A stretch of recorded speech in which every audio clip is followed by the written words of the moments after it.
الامل لازم دايما يكون عندك امل. مش عشان ان انت واحد متفائل وجميل وشايف الدنيا وردي وكل حاجة، لأ، عشان الرسول قال بشروا ولا تنفروا. فهو دايما بيدعونا ان احنا نشوف كل حاجة بإذن الله، نقول ان شاء الله كل حاجة تبقى كويسة. وربنا بيقول انا عند حسن ظن عبدي بي. يعني اللي انت دايما تظن في ربنا ان كل شيء ان شاء الله حلو جاي، ان شاء الله حتى لو في مصيبة ان شاء الله تبقى اضرارها قليلة، ان شاء الله هنطلع منها بسلام. فالامل ده من الايمان. لو انت انسان مؤمن وفعلا يعني واثق في ربنا، لازم دايما يبقى عندك امل. لان اليأس ده من الشيطان، ان هو عايز ييأسك ويشوف الدنيا كلها سودة وان مفيش امل. لا، حتى لو الدنيا سودة فعلا، لا، اكيد هتبقى في حاجات كويسة. اكيد هيجيلك لحظات بشعور كويس، ما تقولش لا ده شعور ده مش حقيقي، لا حقيقي.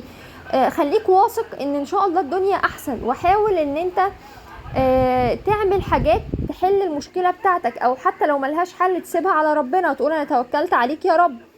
فلازم تحاول، ما ينفعش دايما تيأس. لان مثلا لو في اماكن حصلت معايا انا شخصيا، جيت اقدم فيها قالوا لي ما تاخدش غير واسطه، ما تقدميش، السي في بتاعك اصلا هيترمي في الزباله. قلت لهم معلش انا هقدم، وحتى لو اترمى في الزباله يبقى اسمي حاولت. وفعلا اتصلوا بيا وفعلا اشتغلت في المكان ده. طيب ما إيه، طب انا لو كنت يئست ولما دخلت المكان عرفت ان كلهم فعلا معظمهم بالواسطه، بس انا هو من غير واسطه ودخلت. ليه؟ لاني عندي امل في ربنا. ما يمكن اللي انت دخلت المكان مش شطاره منك، ده بكرم من ربنا، انت سعيت وربنا خلى السعي ده يتحول حقيقة، وهي نسبة نادرة. بس ده ايه؟ هل ده شطارة منك؟ لا، ده كرم من ربنا وان انت سعيد. طب انا لما كنت سعيد كنت استحالة ادخل. ليه؟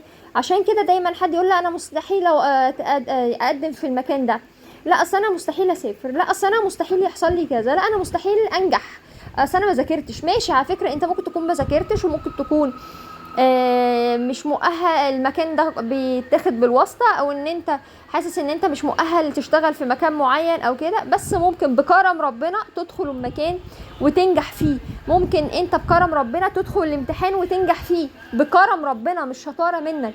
هل ده معناه ان احنا ما نعملش اللي علينا؟ لا، لازم نسعى. ما انت لو ما كنتش دخلت الامتحان ما كنتش هتنجح، انت لو ما كنتش قدمت ما كنتش هتتقبل. اكيد مش هيدوروا عليك يعني ويجيبوك بالعافية، او ان انت تبقى قاعد في بيتكم والامتحان شغال وهينجحوك. فده كله سعي، انك رحت الامتحان، انك قدمت، انك حاولت، انك مثلا تتعلم حاجة. سيب بقى النجاح والفشل ده لربنا، ده توفيق ربنا وحكمة ربنا، وكل حاجة بتحصل لنا فيها حكمة. بس احنا دايما لازم نحاول، ولازم يبقى عندنا امل. اي حد هيقولك لا مفيش امل وييأس وما تعملش، ده بيدلك للفساد. لان انت سواء عملت او ما عملتش، يعني اللي ربنا عايزه هيكون. بس انت لازم تعمل. ليه؟